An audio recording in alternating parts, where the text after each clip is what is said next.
Amsal 23 ayat 26, coba lihat. Amsal 23 ayat 26.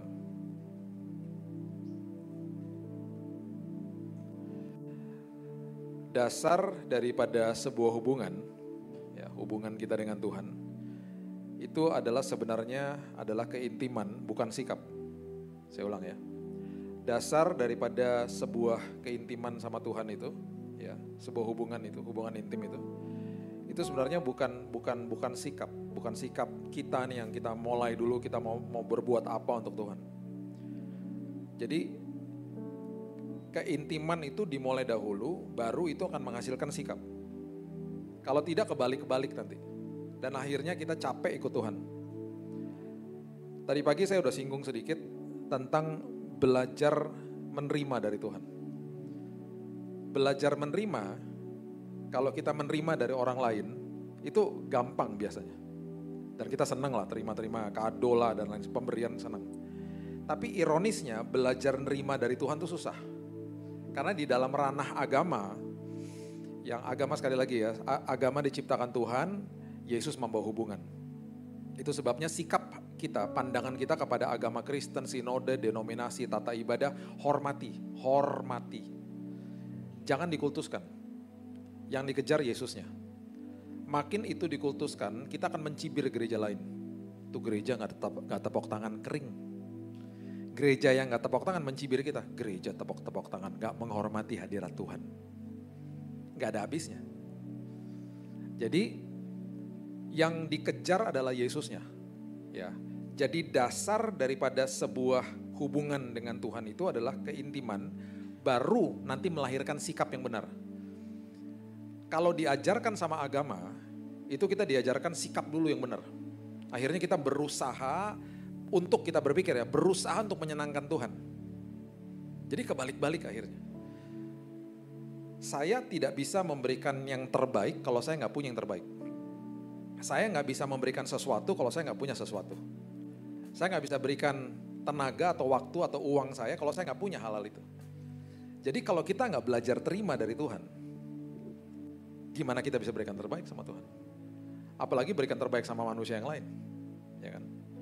Jadi sekali lagi kalau datang ibadah ingat bahwa tata ibadah itu dibuat sama manusia untuk membuat sebuah ibadah atau sebuah organisasi atau jemaat ini ada aturannya gitu loh.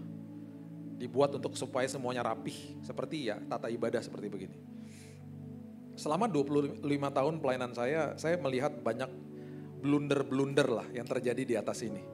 Ya ada yang lucu-lucu, ada juga yang kasihan juga gitu ya. Satu hari ada seorang gembala sidang yang setelah saya berkhotbah di luar kota dia mau doa tutup gitu ya. Di dalam doanya dia katakan, Tuhan terima kasih sudah kirim Pak Billy jauh-jauh ke sini, berkati istri-istri dan anaknya. Terus dia diem. Terus jemaat udah mulai mau ketawa-ketawa gitu. Sorry Tuhan, maksud saya istri dan anak-anaknya gitu. Ketemu sama saya orang suka bercanda habis selesai ibadah.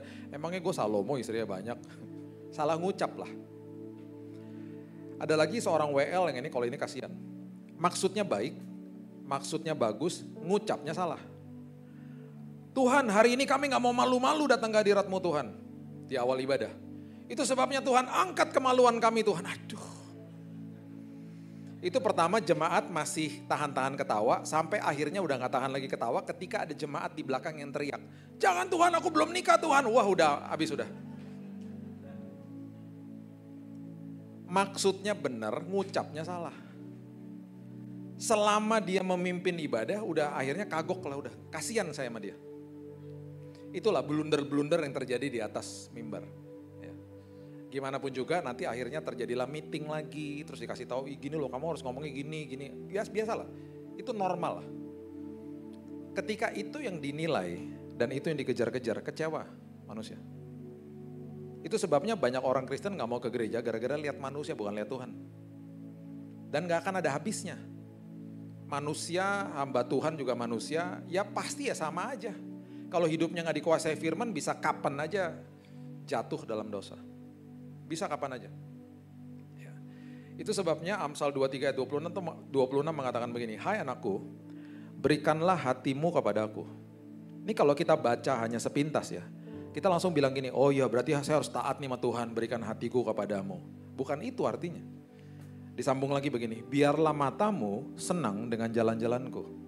Ini artinya sangat dalam, jadi gini, berikan hatimu, biarkan aku isi dengan kebaikanku, supaya matamu senang dengan jalan-jalanku. Itu maksudnya biar matamu observe, ratsah, natsar bahasa Hebrunya, bahasa Ibrani. Supaya hatimu itu enjoy atau menikmati perjalanan hidupmu dengan saya. Itu kata Tuhan. Banyak orang Kristen tidak menikmati perjalanannya sama Yesus. Predikatnya aja Kristen. Karena kenapa? Tidak kenal siapa bapaknya. Tidak kenal dirinya sendiri. Dan kalau ditarik ujungnya cuma satu, tidak belajar menerima kebaikan Tuhan. Sesederhana itu. Masih terperangkap dengan ranah agama. Saya harus lakukan sesuatu untuk Tuhan. Oke, kita baca sama-sama ya. 1 Yohanes 4 ayat 19. Coba baca dengan keras ya sama-sama saya. 1 Yohanes 4 ayat 19. 2, 3. Kita mengasihi karena Allah lebih dahulu mengasihi kita. Saya tidak akan bisa mengasihi Tuhan, saya tidak akan bisa mengasihi sesama kalau terlebih dahulu saya tidak pernah mengalami, menerima dan menikmati kasih Tuhan sama saya. Jadi makanya dikasih tahu, yuk saling mengasihi karena Allah lebih dahulu mengasihi kita. Yuk berikan yang terbaik karena kamu sudah ngalami dan sudah belajar menerima dari aku yang terbaik. Itu maksudnya. Oke, sekarang kita buka kitab Lukas. Pasal yang ke-10 ayat 38 sampai 42. Lukas pasal yang ke-10. Dimulai dari ayat yang ke-38. Perhatikan prinsip ini. Yesus meninggalkan banyak cerita, kisah, event, parables, perumpamaan untuk murid-muridnya dan orang-orang saat itu. Dan juga untuk kita. Supaya kalau kita belajar tentang sebuah aspek kehidupan, kita akan ingat visualisasinya, kisahnya. Jangan baca sesuatu kisah dan hanya ditafsirkan secara fisiknya saja. Karena ketika Yesus mengajar, dia mengajar dan dia incar hati kita. Jadi masukin ke dalam sini. Itu sebabnya semua yang serba fisik di perjanjian lama dimasukkan ke dalam kehidupan manusia. Dulu yang sakral bait Allah, sekarang yang sakral tubuhmu adalah bait Allah. Dulu yang sakral sabat, sekarang yang sakral adalah hati dan pikiranmu masuk ke dalam perhentianku. Percuma melakukan sabat kalau sininya gak masuk ke dalam perhentian Tuhan, gak masuk ke dalam damai Tuhan, gak nikmati Tuhan. Itu sebabnya sabat dimentahkan sama dia, dia melakukan mujizat di hari sabat. Semuanya dimasukin ke dalam sini. Bahkan bilur juga begitu. Bilur itu artinya sesuatu yang kita paham, yang dicurahkan sama Tuhan, diberikan kesembuhan lewat bilur-bilurnya. Bilur, itu arti yang lain adalah syabarot. Itu artinya adalah persekutuan dengan Tuhan. Makanya ketika ada perjamuan, persekutuan dengan Tuhan. Jadi sudah terbiasa di kalangan orang Yahudi, mereka suka tanya gini, kamu dari syabarot mana? Kamu dari persekutuan mana? Kamu dari komunitas mana? Jadi jangan hanya mengkultuskan bilurnya saja. Jadi orang datang, Tuhan sembuhin aku dong Tuhan. Tanpa pengenalan sama Tuhan. Semuanya dibalikin ke dalam sini sama dia. Oh dahsyat. Dahsyat itu arti daripada kata-kata Yesus itu sangat berbobot dan kembali lagi masuk ke dalam hati. Nah ini salah satu kisahnya. Ketika Yesus dan murid-muridnya dalam perjalanan, saya akan bahas 2 kisah. Ini dan kita tutup nanti kita akan belajar tentang pembasuhan dan penyekaan Yesus kepada murid-muridnya. Ketika Yesus dan murid-muridnya dalam perjalanan, tibalah ia di sebuah kampung, seorang perempuan bernama Marta menerima dia di rumahnya. Perempuan itu mempunyai seorang saudara bernama Maria. Maria duduk dekat kaki Tuhan dan terus mendengarkan perkataannya. Perhatikan kalimat ini. Maria duduk dekat kaki Tuhan dan terus belajar menerima dari Tuhan. Itu maksudnya. Sedang Marta sibuk sekali melayani, ia mendekati Yesus dan berkata, ini adalah ciri-ciri orang yang datang kepada Tuhan dengan usahanya sendiri, saya jelasin sebentar. Dan kemudian orang-orang seperti begini akan komplain sama Tuhan dan akan komplain tentang manusia yang lain. Dia bilang begini, Tuhan, tidakkah engkau peduli bahwa saudaraku membiarkan aku melayani seorang diri, suruhlah dia membantu aku. Komplain kepada Tuhan dan komplain tentang saudaranya. Hari ini orang-orang seperti begitu bahasanya ketika datang kepada saya ngomongnya begini. Pak, saya udah doa sekian lama, saya udah puasa sekian hari, kok Tuhan gak jawab? Itu Marta udah bagi saya. Ikut Tuhan pakai formula. Beda sama seseorang yang kena kanker stadium 4 teman saya. Ketemu sama saya ngomongnya gini, Bill, Tuhan tuh baik Bill. Stadium 4 badannya udah cungkring, udah kayak tengkorak.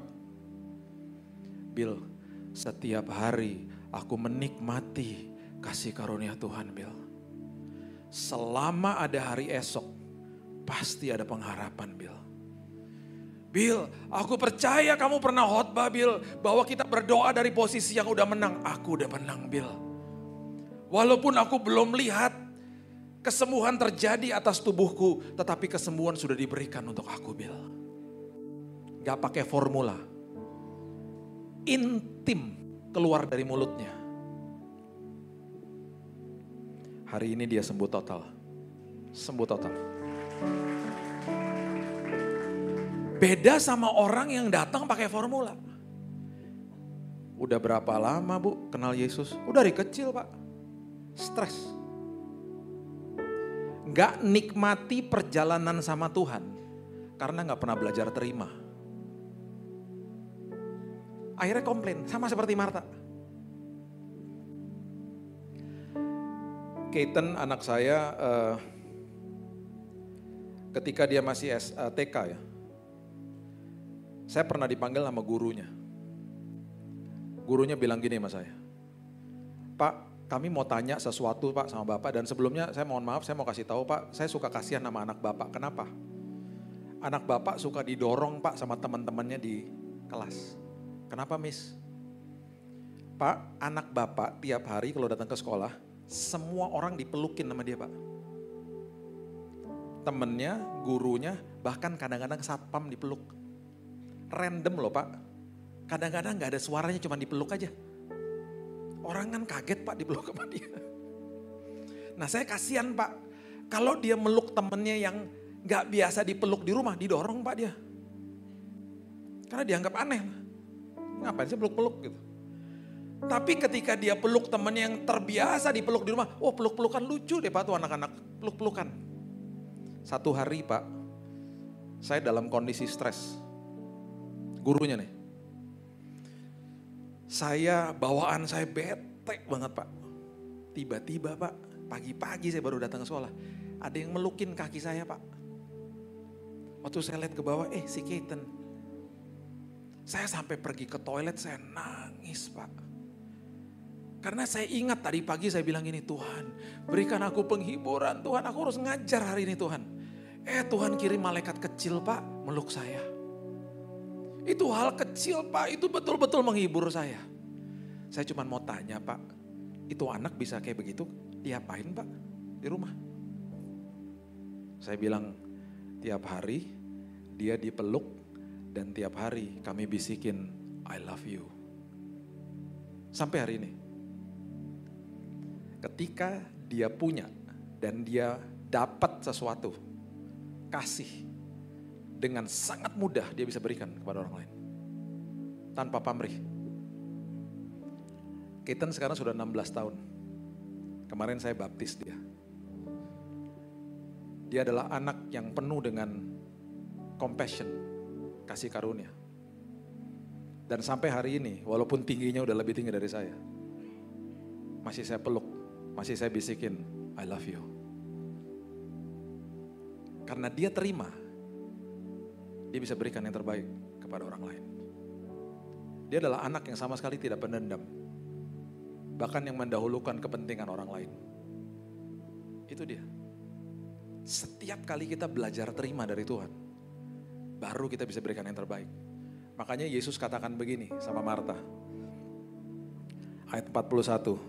Marta, Marta, engkau khawatir dan menyusahkan diri dengan banyak perkara. Dengan kata lain nih, kalau bahasa saya, ribet amat sih ikut Tuhan. Terima aja dari dia. Tiap hari itu dia sayang banget sama kamu. Tetapi hanya satu saja yang perlu. Yang kedua Yesus katakan apa? Maria telah memilih bagian yang terbaik. Berarti gak ada yang lebih perlu dan gak ada yang lebih baik daripada apa? Menerima. Terus yang ketiga Yesus katakan begini, yang tidak akan bisa diambil daripadanya. Wow. Yang pertama sama kedua kita ngerti lah, Maria juga pasti ngerti. Yang ketiga dia pasti bingung, gak akan bisa diambil daripadanya maksudnya apa? Sebelum Yesus naik ke kayu salib, di Yohanes 12 dia mampir lagi ke rumahnya Maria. Kakinya dilumuri sama minyak narwastu. Minyak narwastu itu adalah minyak yang harganya mahal. Satu botol kecil segini bisa 100.000. Kalau tumpah baunya gak hilang-hilang. Pernah teman saya jatuhin di rumah saya tumpah. 10 hari setelah dipel tetap aja baunya wangi. Dan ingat waktu Yesus dilumuri sama minyak narwastu, Yudas komplain. Ngapain sih? Itu kan minyak mahal. Kasih orang miskin aja ngapain? Yesus bilang apa? Biarkan Maria melakukan ini untuk mengingat hari penguburanku. Pasti mereka gak mudeng. Dan rupanya beberapa hari setelah itu Yesus naik ke kayu salib. Dan merupakan sebuah kehormatan bagi wanita-wanita Yahudi pada saat itu untuk melumuri tubuh jenazah daripada kerabat atau saudara mereka. Itu sebabnya ada 3 wanita datang ke kubur Yesus. Masih ingat? Ketemu gak sama Yesusnya? Yesus sudah bangkit. Mereka gak memiliki kesempatan itu. Rupanya yang punya kesempatan satu-satunya wanita Yahudi yang memiliki kesempatan melumuri tubuh Yesus dengan wangi-wangian. Hanya Maria. Karena beberapa hari setelah Yohanes 12, dia naik ke kayu salib. Dan di situ baru dia sadar, wow, aku rupanya yang memiliki kesempatan itu. Makanya Yesus katakan apa? Biarkan dilakukan ini untuk mengingat hari penguburanku. Orang yang belajar terima, dibawa ke dalam waktunya Tuhan. Dibawa ke dalam perkenanannya Tuhan. Makanya dia katakan gak akan bisa diambil daripadanya. Karena kamu belajar terima dari aku. Ada perkara besar kamu akan alami dalam hidupmu. Hal sangat sederhana dan gak pernah dibahas. Salah satu format ketaatan yang paling penting, terima. Baru bisa kasih. Seringkali kita menafsirkannya salah. Ayo taat ya, oke lah kita memang harus proaktif untuk taat. Sekolah kehidupan namanya. Tapi gimana kita bisa memberikan yang terbaik kalau kita gak pernah terima. Kita gak pernah belajar siapa Tuhan kita. Itu sebabnya Yesus menggunakan sekali lagi sebuah peristiwa yang sangat dahsyat. Dia ajarkan kepada murid-muridnya dan kepada kita hari ini. Ya, coba kita lihat. Saya akan tutup khotbah saya dengan bagian ini. Ya, kita mulai dari Yohanes 13. Yesus mampir ke rumahnya Maria di Yohanes 12. Di Yohanes 13, dia ajarkan kepada murid-muridnya. Dan murid-muridnya tidak mudeng. Sebuah prinsip yang sangat dahsyat. Yohanes 13 ayat 4, coba kita lihat. Lalu bangunlah Yesus dan menanggalkan jubahnya. Ia mengambil sehelai kain lenan dan mengikatkannya pada pinggangnya. Kemudian ia menuangkan air ke dalam sebuah basi dan mulai membasuh kaki murid-muridnya. Lalu menyekanya dengan kain yang terikat pada pinggangnya itu. Dia membasuh, kemudian dia menyekanya pakai kain. Kain apa? Kain lenan. Yang dibasuh sama diseka itu apa? Kaki. Kaki itu adalah bagian tubuh yang paling kotor. Karena pada saat itu nggak ada Converse, nggak ada Vans, yang ada kasut. Jadi orang kalau jalan akan terekspos sama debu. Jadi kaki adalah bagian yang paling kotor. Dan itu yang dilakukan sama dia. Sekali lagi ini semuanya metafor-metafor yang dia ajarkan kepada murid-muridnya dan juga kepada kita, ditinggalkan kita kisah-kisah ini supaya kalau kita ingat tentang belajar terima dari Tuhan, ingatlah kisah ini. Ingatlah kisahnya Maria. Ayat 6. Nanti kita tutup dengan ayat 5 ya. Saya akan kembali ke ayat 5, kita tutup dengan ayat 5. Saya berikan bahasa aslinya. Yohanes 13 ayat 6. Maka sampailah Yesus kepada Simon Petrus, kata Petrus kepadanya, Tuhan engkau hendak membasuh kakiku. Karena kan bagian paling kotor, yang benar aja. Sama seperti kebanyakan orang Kristen, yang benar aja Tuhan, masa sih Tuhan sudah layakkan aku. Yang benar aja. Aku masih harus pakai usaha-usaha aku supaya aku dilayakkan. Makanya banyak doa-doa masih mengatakan begini, Tuhan layakkan kami, Tuhan layakkan aku, Tuhan. Kedengarannya baik, kedengarannya rendah hati tapi salah. Percuma dong dia katakan sudah selesai di kayu salib. Dan ketika dia katakan sudah selesai, tabir bait Allah terbelah dua. Tabir adalah lambang daripada pemisahan antara Tuhan dengan manusia. Ketika tabir terbelah dua, manusia dengan Tuhan diperdamaikan. Kita bisa menghampiri tahta Tuhan di mana saja, kapan saja, dalam kondisi apa saja. Tapi saya nggak layak. Gimana saya bisa datang ke hadirat Tuhan? Saya harus bersih-bersih dulu. Gak ada orang seka-seka sebelum mandi. Mandi ya mandi, dibersihkan. Datang ke hadirat Tuhan dibersihkan. Ironisnya banyak tabir-tabir masih dijahit sama manusia. Bahkan dijahit sama hamba Tuhan. Masih mengkhotbahkan khotbah-khotbah yang seolah-olah Tuhan berseberangan sama manusia. Seolah-olah Tuhan murka sama kita. Seolah-olah Tuhan marah sama kita. There is no condemnation. Ketika dia katakan selesai. Tidak ada lagi penuduhan. Tidak ada lagi penghakiman sekarang ini. Tidak akan ada lagi yang namanya kutuk daripada Yesus. Yang ada adalah kasih karunia. Sayangnya dia kepada kita. Dan akhirnya kita gak nikmati. Karena kita terjebak di dalam tata ibadah. Ranah-ranah agama dan lain sebagainya. Itu sebabnya Petrus bilang, yang benar aja, mau basuh kakiku, kan kotor. Jawab Yesus kepadanya, apa yang ku perbuat, engkau tidak tahu sekarang. Tetapi engkau akan mengertinya kelak. Saya gak mau kalau Tuhan Yesus bicara begitu sama kita hari ini. Nak, kamu belum mengerti sekarang. Mudah-mudahan satu hari kelak kamu ngerti. Tidak, hari ini kita akan mengerti. Saat ini kita akan mengerti apa yang Yesus maksudkan. Ayat 8. Kata Petrus kepadanya, engkau tidak akan membasuh kakiku sampai selama-lamanya. Enak aja, ini bagian paling kotor. Masa selayak itu sampai engkau mau basuh kakiku, yang bener aja. Ini bagian paling kotor. Karena memang saat itu keluarga-keluarga yang kaya punya pembantu rumah tangga yang membasuh kaki tamunya. Di depan rumah pakai baskom. Terus kasutnya ditaruh, mereka boleh masuk rumah. Kalau rumah-rumah yang tidak memiliki pembantu rumah tangga, mereka membasuh dan menyeka kakinya sendiri baru masuk rumah. Karena memang kaki bagian paling kotor.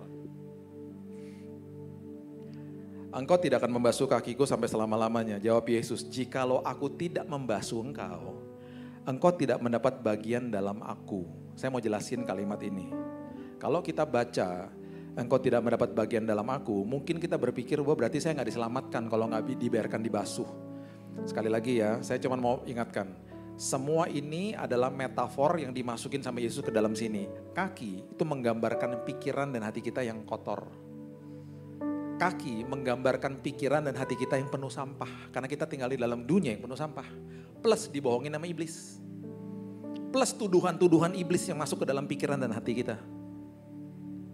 Jadi Yesus bilang begini, kalau kamu gak biarkan aku membersihkan pikiranmu, kamu nanti gak dapat bagian dalam aku. Bagian dalam aku bukan berarti bagian dalam aku terus kita mengerti, oh berarti saya gak dapatkan keselamatan, bukan. Bahasa aslinya adalah you have no part, bahasa Inggrisnya, with me, bukan in me. Bahasa aslinya meta. Artinya gini, kalau kamu tidak membiarkan aku membasuh pikiran dan hatimu, kamu nanti tidak akan enjoy perjalanan hidupmu dengan aku. Gitu loh maksudnya. Kamu gak akan nikmati perjalanan hidupmu dengan aku. Itu arti daripada ayat ini. Kita sambung ayat 9. Kata Simon Petrus kepadanya, masih gak mudeng juga. Oh ya udah, kalau gitu Tuhan jangan kakiku aja, semuanya aja, guyur aja tangan sama kepalaku juga. Guyurnya membaskom semuanya. Terus Yesus perjelas lagi ayat 10. Kata Yesus kepadanya, barang siapa telah mandi, barang siapa telah diselamatkan, telah menerima aku sebagai juru selamat, ia tidak usah membasuh diri lagi. Udah diselamatkan kan? Udah. Ya, kamu sekarang terima kasih karunia, sekarang kamu mulai berjalan dengan aku. Selain membasuh kakinya. Kamu sudah diselamatkan, sekarang yang kamu harus lakukan adalah membasuh kakimu, berarti kamu harus bersihkan pikiran dan hatimu tiap hari. Tiap hari. Karena ia sudah bersih seluruhnya, juga kamu sudah bersih, juga kita semuanya sudah bersih, sudah diselamatkan sama Yesus. Hanya tidak semua. Karena pikiran dan hati kita harus dibersihin tiap hari. Oke. Sebelum saya tutup dengan ayat yang kelima, coba mundur sebentar.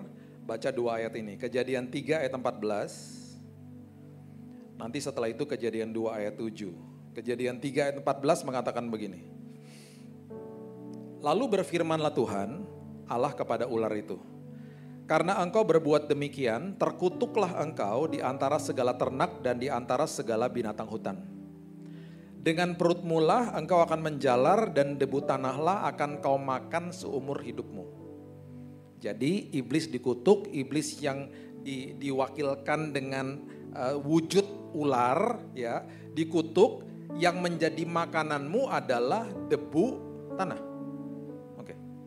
Siapa debu tanah? Coba sekarang mundur ke Kejadian 2 ayat 7, coba lihat. Kejadian 2 ayat 7. Firman Tuhan katakan begini. Ketika itulah Tuhan Allah membentuk manusia itu dari debu tanah. Dan mengembuskan nafas hidup ke dalam hidungnya, demikianlah manusia itu menjadi makhluk yang hidup. Kita bahan bakunya adalah debu tanah. Di dalam kehidupan rohani kita, kita ini makanan empuknya iblis. Kita incarannya dia tiap hari. Yang diincar apa? Pikiran dan hati. Itu sebabnya Yesus datang hari ini, dia bilang begini, Nak, biarkan aku membasuh dan menyeka pikiranmu tiap hari. Dan kamu menikmati kasih karunia aku ya nak. Yang dia lagi kasih tahu sama kita itu dahsyatnya luar biasa. Ya, kita tutup dengan ayat 5, saya kasih tahu bahasa aslinya supaya Bapak Ibu ngerti. Yang Yesus maksudkan itu apa? Supaya ketika kita berdoa, ketika kita membayangkan dia sedang membersihkan kita tuh, kita lagi diapain sih sama dia? Ini yang dia kasih tahu, ayat 5. Kemudian Yesus menuangkan air ke dalam sebuah basi dan mulai membasuh kaki murid-muridnya. Oke. Kata membasuh itu adalah kata yang artinya adalah nipto. Dalam bahasa Yunani nipto adalah continuing present tense. Berarti saya lakukan ini tiap hari. Continuing. Gak ada stopnya. Tiap hari loh. Dia membasuh pikiran dan hati kita. Kemudian dia menyekanya. Menyeka itu bahasa aslinya adalah ekmaso. Ekmaso itu artinya adalah saya melindungi pikiranmu, saya melindungi dan memproteksi hatimu dari semua tuduhan dan kebohongan iblis. Dari semua apa yang dia lontarkan, sampah-sampah yang dilontarkan ke dalam pikiranmu. Makanya di Petrus dikatakan hati-hati lawan musuh iblis berjalan keliling sama seperti singa, bukan singa. Sama seperti dia ingin menjadi seperti singa untuk menakut-nakuti kita kan. Mencari mangsa yang dapat ditelan. Berarti ada orang-orang yang tidak dapat ditelan sama kebohongan dia. Siapa? Jemaat GB Panti Mutiara. Karena kita ngerti tiap hari saya dibasuh dan diseka dan diproteksi sama Tuhan. Nah yang dahsyatnya adalah dia membasuh dan dia menyeka dengan kain lenan. Lenan itu artinya leption. Leption itu artinya righteousness. Jadi kalau saya bisa simpulkan tiap hari nih dia datang kepada kita dan dia katakan begini, nak ingat ya, kamu sudah aku layakkan dan benarkan ketika kau terima aku sebagai juru selamat. Dia basuh, dia seka pikiran kita. Dan dia katakan, nak aku gak pernah berseberangan sama kamu nak. Jadi kalau besok kita jatuh dalam dosa. Dan orang Kristen pasti jatuh dalam dosa. Jatuh dalam dosa bukannya berarti hidup dalam dosa. Jatuh dalam dosa itu berarti kita mungkin lakukan dengan sengaja atau tidak sengaja. Kita gak pernah akan sempurna, makanya kita mengalami proses namanya sanctification, dikuduskan nih tiap hari sama dia. Ketika kita jatuh dalam dosa, karena sudah ada Roh Kudus di dalam sini, rasanya pasti gak enak toh. Supaya kita mengerti, saya jelasin seperti ini. Ketika rasa tidak enak, Itu karena ada Roh Kudus di dalam sini, karena dia sedang menginsafkan kita. Conviction bahasa Inggrisnya. Yang dia lakukan, dia sedang bilang begini sama kita, nak, yang kamu perbuat tadi itu salah, nak. Jangan ya, nak. Jangan lagi ya, besok hati-hati ya, nak. Itu Roh Kudus. Iblis, beda. Dia bukan kasih tahu tentang perbuatan itu, tau gak dia ngapain? Dia gini, pecundang lo, gua buat dosa aja lo. Lihat tuh masa lalu lo. Lu gak akan bisa, lu gagal melulu. Lu mana layak di hadapan Tuhan. Yang diserang karakternya kita. Sehingga ketika kita percaya, kita begini nih langsung badan kita. Iya ya, gua gak layak. Gue benar-benar gak bisa deh, udah deh. Roh Kudus menginsafkan, iblis menuduh. Roh Kudus akan kasih tahu tentang actionnya. Nak, jangan gitu lagi, nak, itu bahaya, nak. Iblis serang karakternya. Dan hanya dikasih tahu sama Roh Kudus, hari itu dia ingetin kita. That's it. Kalau besoknya, bulan depan, tahun depan, kita masih ingat sama dosa itu bukan suara Tuhan. Itu iblis lagi tuduh kita dan lagi ingetin kita sama dosa masa lalu. Saya harap kita sekarang bisa mengerti suara mana suara Tuhan, suara mana suara iblis. Oh Pak, kalau gitu Pak, kalau yang namanya saya udah diberikan kasih karunia Tuhan, berarti gampang dong Pak. Kita bisa berbuat dosa aja Pak, kan udah diampuni sama Tuhan. Saya akan tutup dengan kisah ini. Kalau ada orang masih ngomong begitu, jawaban saya sangat sederhana. Berarti kamu belum terima dan belum ngalamin kasih karunia Tuhan. Karena kalau kamu ngalamin kasih karunia Tuhan, kamu pasti gak mau buat dosa. Saya kasih tahu ini. Keaton ini, Keaton lagi ya. Dia ini sudah saya kasih tahu berkali-kali. Dek, kalau kamu diantar ke sekolah, kalau kamu buka pintu mobil dek, hati-hati dek. Karena kita tinggal di dalam kota yang ada 16 juta motor dek. Dan motor-motor di Jabodetabek ini adalah motor-motor yang belok dulu baru lihat. Kalau di kota lain lihat dulu baru belok ya. Kalau di Jakarta kan nyet baru lihat. Ya udah telat. Bahkan beberapa hari lalu dia belok di depan saya dan tidak pernah lihat. Misi bunuh diri itu namanya. Jadi saya bilang hati-hati dek. Beberapa minggu yang lalu ada sahabat saya nginep di rumah. Dan di malam hari dia bilang, Bil, lu kan besok ada pelayanan. Pagi-pagi si Dede gue yang nganterin ke sekolah deh gitu. Oke, thank you ya gitu. Siang hari, saya ketemu sama teman saya ini, dia bilang gini, Bil, mobil lo ketabrak motor. Aduh, kenapa? Tadi pagi si Keaton pas buka pintu sampai ke sekolah, dia gak lihat-lihat. Dia main buka aja ketabrak sama motor. Penyok. Malam hari, saya dari mereka kecil, dari Raina sekarang 23 tahun, Keaton ini 16 tahun. Dari mereka kecil saya didik mereka dan saya minta hikmat Tuhan. Semua yang engkau ajarku Tuhan, berikan hati itu supaya aku bisa mengajar mereka. Karena saya mau mereka bertumbuh di dalam kasih karunia Tuhan. Jadi sudah terbiasa dari mereka kecil kalau mereka nakal-nakal, saya selalu suka berlutut di depannya mereka. Saya suka tanya gini, apa yang Dedi bisa lakukan supaya kamu gak lakukan itu lagi? Di saat itu mereka sudah terbiasa bahwa bapaknya gak pernah berseberangan sama mereka. Dan mereka yang pilih disiplin-disiplinnya. Jadi malam hari waktu saya mau ketemu dia, saya ketok pintu kamarnya. Ada dua pilihan, bisa marah-marah, udah dikasih tahu, lihat tuh pepenyok mobilnya. Atau seperti biasa, memberikan hati Tuhan kepada dia. Jadi saya peluk dia waktu dia keluar dari kamar. Pertanyaan saya pertama adalah gini, Dek, are you okay? Kenapa Dek? Dedi dengar tadi pagi ditabrak motor ya? Oh iya, aduh Dek setengah nangis. Sorry banget mobilnya penyok, it's okay. Dedi gak peduli mobilnya, kamu oke gak? Kamu ikutan keserempet gak? Enggak, aku oke. Oh ya udah, kalau kamu oke, Dedi oke. Terus saya peluk dia. Terus dia setengah nangis, dia bilang, Dedi sorry ya Dad. Terus saya bilang gini, it's okay. Terus saya bilang gini lagi, next time hati-hati ya dek, udah beres. Berikutnya, dia akan buka pintu mobil, dia pasti ingat sama saya. Dia ingat sama saya, dia akan hati-hati bukan karena dia ketakutan sama saya.